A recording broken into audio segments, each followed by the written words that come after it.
Voilà, vous comptez sur lui? Amen. Je crois que c'est à cela que le Seigneur nous appelle les uns les autres, à vraiment compter sur lui de tout notre cœur et à nous attendre à lui. Amen. Il y a tant de choses qui nous échappent et nous savons une chose, c'est que Dieu règne. Il est au-dessus de tout. Il connaît tout. Il sonde tout et il intervient. Amen. Et nous voulons vraiment nous attendre à lui. Il y a des choses qui sont au-dessus de notre portée, mais je bénis Dieu parce que rien ne lui échappe. Amen. Et il sait, il connaît, il voit toutes choses. À lui soit toute la gloire. Amen. Amen. J'aimerais ouvrir avec vous la parole de Dieu ce matin dans l'évangile de Matthieu, un passage très connu dans le chapitre 13 et à partir du verset 4, Matthieu chapitre 13 et le verset 4, nous saluons nos frères et nos sœurs qui sont sur le Zoom, que Dieu vous bénisse. Amen. Et vous fasse du bien encore ce matin et vous renouvelle en toutes choses. Béni soit Dieu. Amen. Nous lisons ensemble Matthieu 13, verset 4. Un semeur sortit pour semer. Et comme il semait, une partie de la semence tomba le long du chemin. Les oiseaux vinrent et la mangèrent. Une autre partie tomba dans les endroits pierreux, où elle n'avait pas beaucoup de terre. Elle leva aussitôt, parce qu'elle ne trouva pas un sol profond. Mais quand le soleil parut, elle fut brûlée, sécha, faute de racines. Une autre partie tomba parmi les épines. Les épines montèrent et l'étouffèrent. Une autre partie tomba dans la bonne terre. Elle donna du fruit, un grain 100, un autre 60, un autre 30. Que celui qui a des oreilles pour entendre, entende. Amen. Voici donc cette parabole que Jésus va laisser à ses disciples et à toute cette foule qui était là. Un semeur est sorti pour semer la semence. Et il est vrai que ce semeur, c'est l'image de Jésus. Alléluia. La Bible nous montre qu'il ne s'est pas complu en lui-même, mais il est venu nous annoncer la bonne nouvelle du royaume. Amen. Il est venu nous annoncer cette bonne nouvelle à chacun d'entre nous, cette bonne nouvelle de l'amour de Dieu pour chacune de nos vies. Alléluia. Il est venu pour réellement semer cette parole de foi, cette parole de vie. Que Dieu soit béni. Amen. Et nous allons nous arrêter quelques instants puisque la Bible nous dit que cette même semence est tombée à des endroits différents. À des endroits différents. Et j'aimerais prendre tous ces endroits comme étant l'image de plusieurs cœurs qui peuvent un jour recevoir cette semence, mais qui n'auront pas du tout la même réaction. Et combien je crois que ce que Dieu désire, c'est que nous puissions être cette bonne terre. Amen. Cette bonne terre qui produit un bon fruit et un fruit qui demeure. Alléluia, que Dieu soit loué. Amen. C'est la même semence qui est jetée. C'est la même semence qui est lancée. C'est la même semence qui est là lancée dans tous ces endroits. Mais combien je crois que ce que Dieu désire, c'est faire son œuvre dans nos vies. À lui la gloire. Amen. Alors, la Bible nous montre que dans un premier verset, donc, il nous est dit, donc, ce texte, la première partie est tombée le long du chemin. Le long du chemin.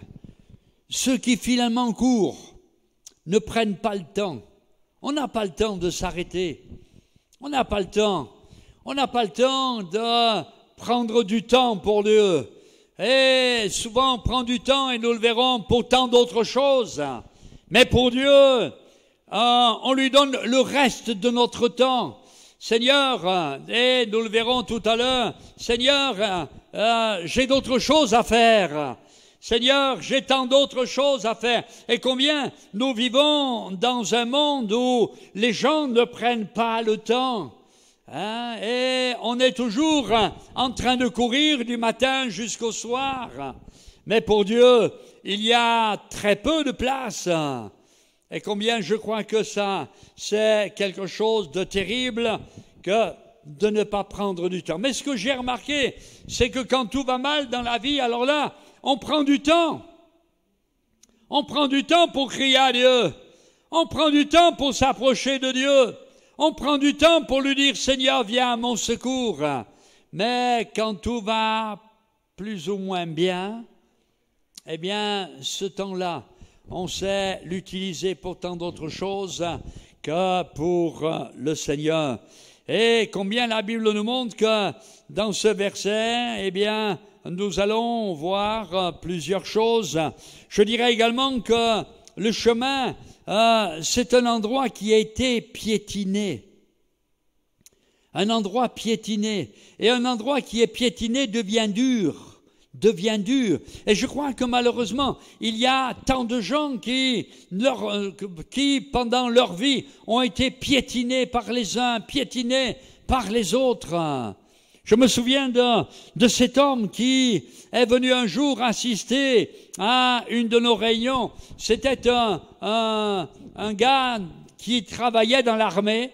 C'était dans la ville de Bourges. Et ce garçon est venu et il a voulu un entretien. Il me dit, eh bien, j'ai essayé ceci, j'ai essayé cela. Il avait fait toutes les religions possibles et imaginables. Son cœur était devenu dur, impénétrable. Et il a dit, voilà, je suis venu. Il a assisté à une première réunion. Et dans cette réunion, nous avons annoncé que dans la semaine, nous avions un club d'enfants dans la rue. Et nous annoncions l'évangile dans un quartier, les Gibjons. Pour ceux qui connaissent la région de Bourges, aux Gibjons, nous annoncions l'évangile aux enfants dans la rue. Et ce garçon est venu et il s'est assis au milieu des enfants. Et c'est là que Dieu l'a touché. C'est là que Dieu lui a parlé. Son cœur était devenu impénétrable parce qu'il avait tellement entendu de choses d'un côté, d'un autre. Son cœur était semblable à ce chemin impénétrable. Mais combien je bénis Dieu. Quand on s'approche de Dieu, Dieu fait son œuvre. Amen. Et quand on lit ce verset, eh bien, nous nous rendons compte que la Bible dira, les oiseaux vinrent et mangèrent la semence. Alors, il y a différentes races d'oiseaux. Je parlerai de l'oiseau du plaisir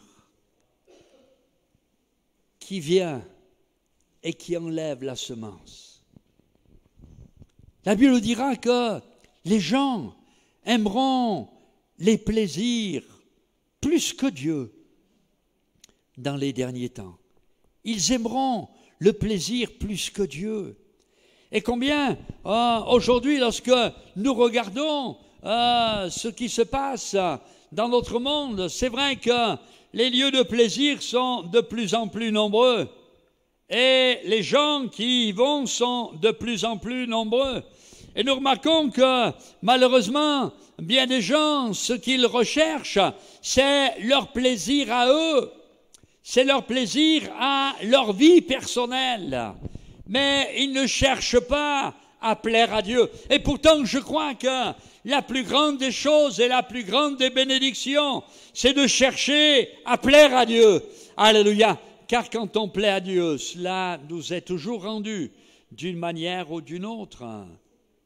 L'oiseau du plaisir vient et enlève la semence, enlève la priorité, enlève les choses. Je dirais également l'oiseau de l'activité, l'activisme.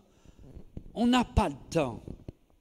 On n'a pas le temps parce qu'on a ceci, on a cela. La Bible dit dans le Nouveau Testament, donne cette image de cet homme qui a semé et il a récolté, il a travaillé et il va dire que ses greniers sont pleins. Il va démolir ses greniers, il va en bâtir le plus grand.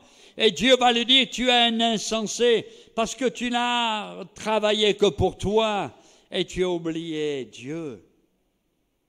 Et combien nous remarquons qu'il y a tant d'hommes et de femmes qui finalement font passer leur activité, le travail même avant Dieu.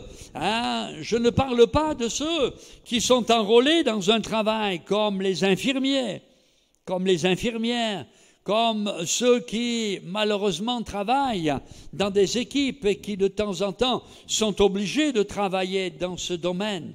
Non, je parle de ceux qui finalement font passer les choses avant Dieu.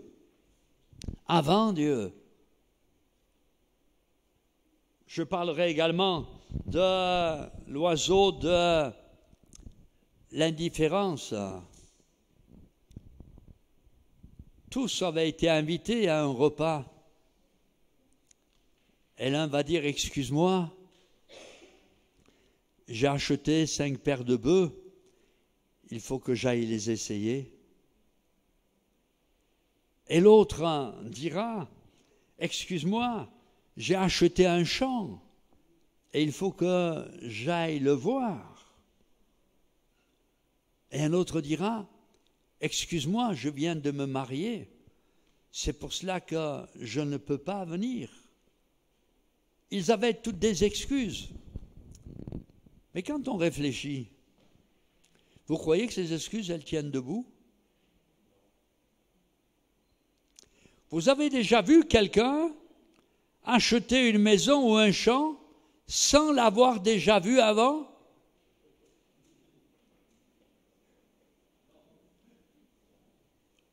Est-ce que vous avez vu quelqu'un acheter une voiture sans l'avoir essayé avant?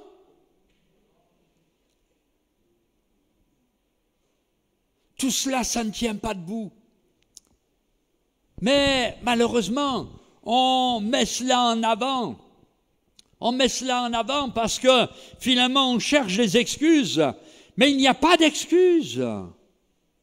Et combien je crois qu'il est bon de faire passer le Seigneur en premier.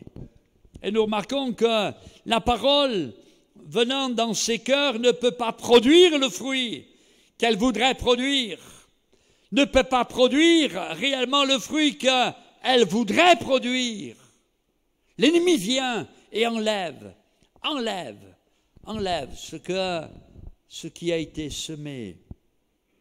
La Bible dira également que la deuxième partie est tombée dans des endroits pierreux. Il y a peu de place. Oh, c'est vrai que dans un autre verset, il nous est dit que ce sont ceux qui reçoivent la parole avec joie, mais qui n'ont pas de racines. On a un petit peu de place pour Dieu, un tout petit peu de place pour Dieu. On reçoit cette parole avec émotion.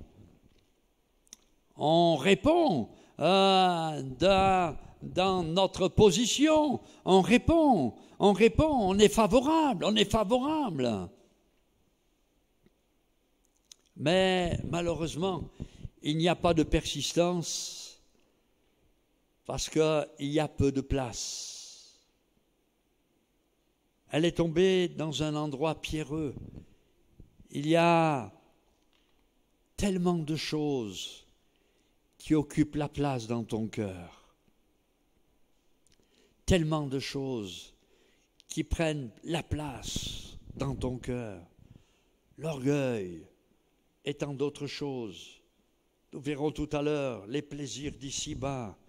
Et combien il est vrai que ce que le Seigneur voudrait te dire ce matin, mon fils, ma fille, donne-moi ton cœur. Alléluia.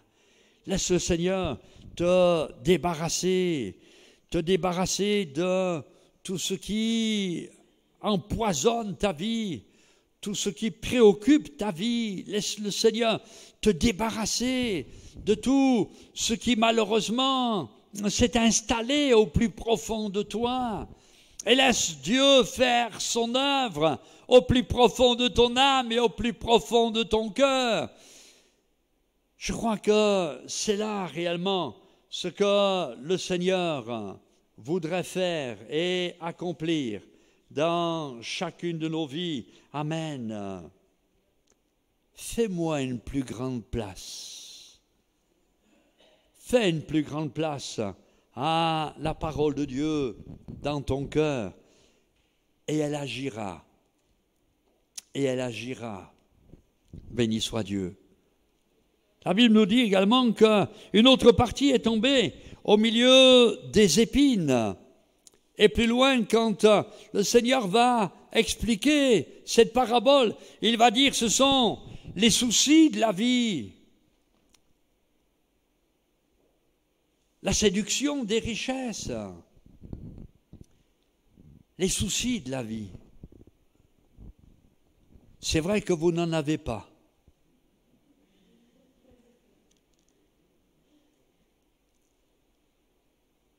Et les soucis sont semblables à ces épines qui poussent en même temps que la semence et qui arrivent à l'étouffer.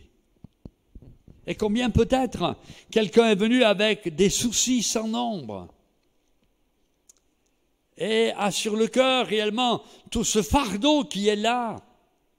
Le fardeau pour la famille, le fardeau pour le travail, le fardeau pour les enfants, le fardeau pour les petits-enfants, le fardeau pour, malheureusement, tout ce qui se passe ici-bas. Et ce fardeau est là et on laisse malheureusement les choses grandir et arriver à étouffer la parole de Dieu. On se fait plus de soucis alors que, finalement, la Bible dira, déchargez-vous sur lui de la moitié de vos soucis, parce qu'il vous en faut quand même un petit peu, quoi. Sinon vous allez vous ennuyer. Non, déchargez-vous sur lui de tous vos soucis, car lui-même prend soin de vous. Amen. Et qu'il est bon pour nous de pouvoir nous décharger de nos soucis, de nos fardeaux, les déposer là, aux pieds du Seigneur. Amen. Dans l'évangile de Matthieu, chapitre 6, verset 27, il est dit, qui de vous, par ses inquiétudes, peut ajouter une coudée à la durée de sa vie? Qui, par ses inquiétudes, peut ajouter une coudée à la durée de sa vie? Personne ne peut ajouter une coudée, quelques années de plus à sa propre vie à cause de ses soucis. Combien le Seigneur voudrait te dire ce matin, fais-lui confiance. Mets en lui ta confiance et il agira. Place en lui ta foi et il fera son œuvre. Que le Seigneur soit béni. Amen. Amen. Et puis, il est parlé de la séduction des richesses. Alors, c'est vrai que l'appât du gain, c'est quelque chose de terrible. Celui qui en a en veut encore, et en veut toujours, et en veut toujours plus. L'appât du gain, malheureusement, nous fait passer à côté de tant de choses. Et combien ce que le Seigneur désire, c'est que nous puissions vraiment nous attendre à lui de tout notre cœur et compter sur lui de tout notre cœur. Béni soit Dieu. Et je crois que pour tous ceux qui font confiance au Seigneur, si nous avions à demander des témoignages, combien seraient nombreux les témoins qui pourraient dire « Mais Dieu a pourvu ». Dieu a pourvu. Et il est capable de pourvoir dans tous les domaines. Dans tous les domaines. Béni soit Dieu. Et même au-delà, capable réellement de pourvoir à nos besoins et même au-delà de nos besoins. Fais-lui confiance. Et il ouvrira même les portes qui te semblent les plus fermées. Que le nom du Seigneur soit béni. Amen. Et heureusement, une autre partie est tombée dans la bonne terre. Alléluia. Il n'y a pas que du négatif. Heureusement, hein? Amen. Mais elle est tombée dans la bonne terre. Cette terre qui a été travaillée. Cette terre, je me souviens, lorsque j'étais plus jeune, un petit peu plus jeune, et je regardais souvent, mes parents louaient une maison de campagne et l'été, nous allions passer ce temps dans cette maison de campagne et je regardais le cultivateur travailler. Et je le voyais une fois qu'ils avaient moissonné le blé. Après, ils passaient la herse. La herse, c'était pour enlever tout l'ivraie qui pouvait rester et toutes les racines du vieux blé, ils l'enlevaient, ils l'arrachaient. Après, ils passaient la charrue pour remuer le sol, remuer la terre, rendre meuble la terre afin que la semence puisse pénétrer, descendre et produire du fruit. Et en remuant le sol, il enlevait les pierres. Il enlevait les pierres qu'il pouvait y aller et qui pouvaient rester. Mon ami, il faut réellement que la herse passe dans ta vie ce matin afin d'enlever réellement toutes les mauvaises herbes qui poussent en même temps que la bonne semence et qui arrivent à l'étouffer. Il faut que la herse passe dans ta vie. Il faut que la charrue passe au plus profond de toi afin de faire remonter toutes ces pierres qui sont là et qui empêchent la parole de Dieu de prendre racine et de porter du fruit. Il faut que tu laisses l'Esprit de Dieu travailler au plus profond de ton cœur et au plus profond de ton âme, afin que cette parole ne reste pas sans effet. La Bible dit que la parole de Dieu ne retourne pas à lui sans avoir accompli son effet, sans avoir accompli la volonté de Dieu. Que Dieu soit béni. Amen. Que Dieu soit loué. La Bible dit que, dans un verset de l'Ancien Testament, que le laboureur ne laboure pas toujours son terrain, mais le laboure une fois, afin de pouvoir l'ensemencer, pour que cette semence puisse produire du fruit. Le Seigneur voudrait vraiment passer dans ta vie. Toi qui es là, avec tes soucis, tes tracas, toi qui es là, laissant trop peu de place à la parole de Dieu, trop peu de place au Seigneur lui-même. Toi qui finalement te laisses si vite ravir les choses par les plaisirs d'ici-bas, par les choses d'ici-bas, et qui laisse les affaires du Seigneur au niveau secondaire. Que Dieu nous donne de pouvoir laisser l'Esprit de Dieu travailler nos cœurs par son Esprit. Enlever réellement toutes ces mauvaises racines, passer la herse, afin que le gramme et toutes ces choses soient enlevées, soient arrachées. Laissons le Seigneur passer la charrue. Oh, passer la charrue, ça fait pas du bien, hein? c'est creuser, c'est remuer ce qu'il y a au fond. Je me souviens, dans une région, un jour quelqu'un a été étonné qu'en remuant son jardin, en le bêchant régulièrement, un jour il a vu sortir un fruit qu'il n'avait jamais planté. Et il s'est rendu compte que ses arrière-grands-parents avaient planté dans cet endroit ces mêmes fruits, mais la graine était tombée tellement profond, mais en remuant le sol, elle est remontée à la surface. Et elle a produit son fruit. Quand bien même quelqu'un mettrait la parole de Dieu au plus profond de son être, voudrait l'oublier, l'enfouir, un jour ou l'autre, elle sortira. Et elle produira son fruit. Toi qui peut-être te fais du souci, alors que tu as dit, mais j'ai parlé à mes enfants, je les ai enseignés, je leur ai montré la voie à suivre, et finalement je vois que rien ne se fait. Ne perds pas courage.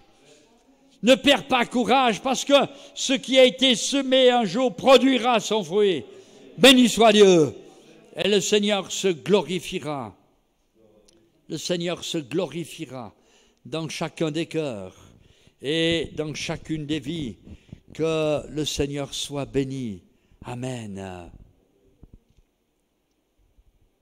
Le Seigneur veut ameublir ta vie. Le Seigneur veut faire son œuvre au plus profond de ton cœur. Enlever les pierres. Enlever toutes ces racines qui poussent en même temps que la parole et l'étouffe.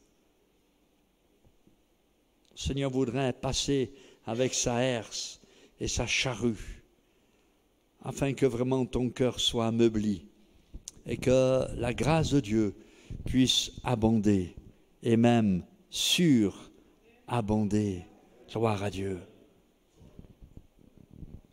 Et je conclurai par ce verset donc de la parole.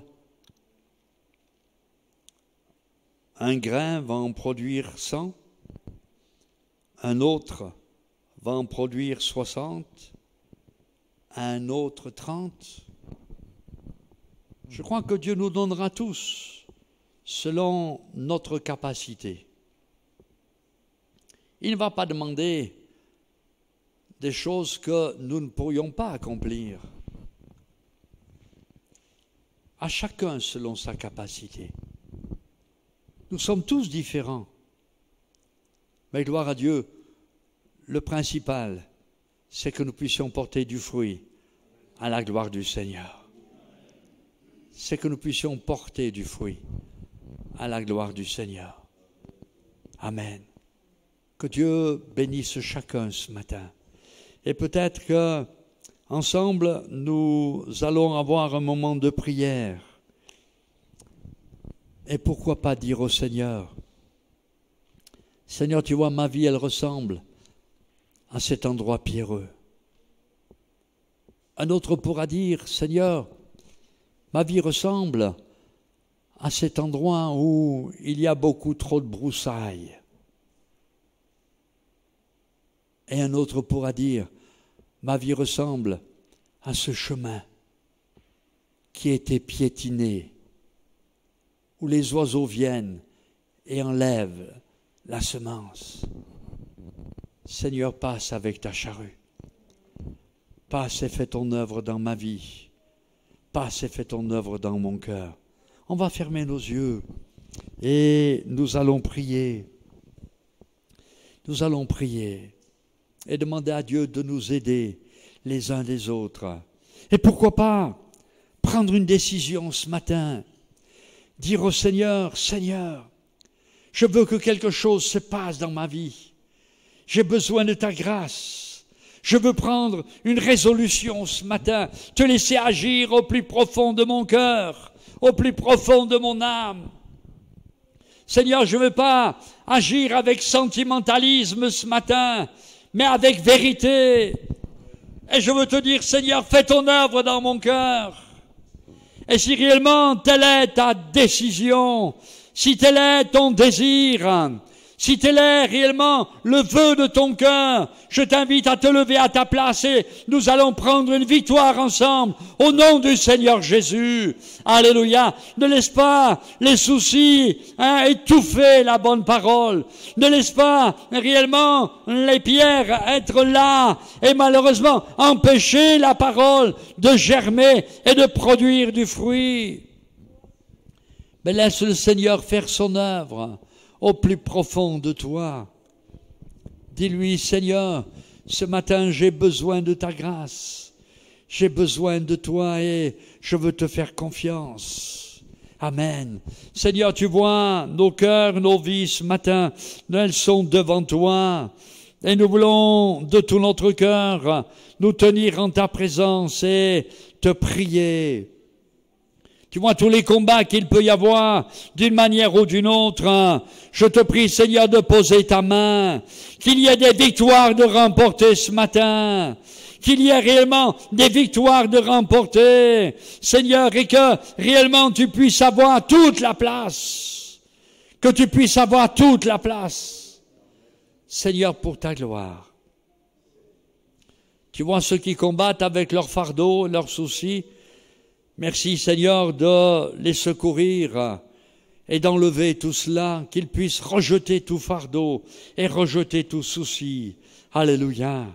Tu vois Seigneur, ceux Seigneur qui malheureusement sont accaparés par tant de choses, je te prie de les délivrer ce matin, qu'ils puissent réellement te dire Seigneur, enlève toutes ces pierres d'achoppement et que vraiment ma vie en soit délivrée.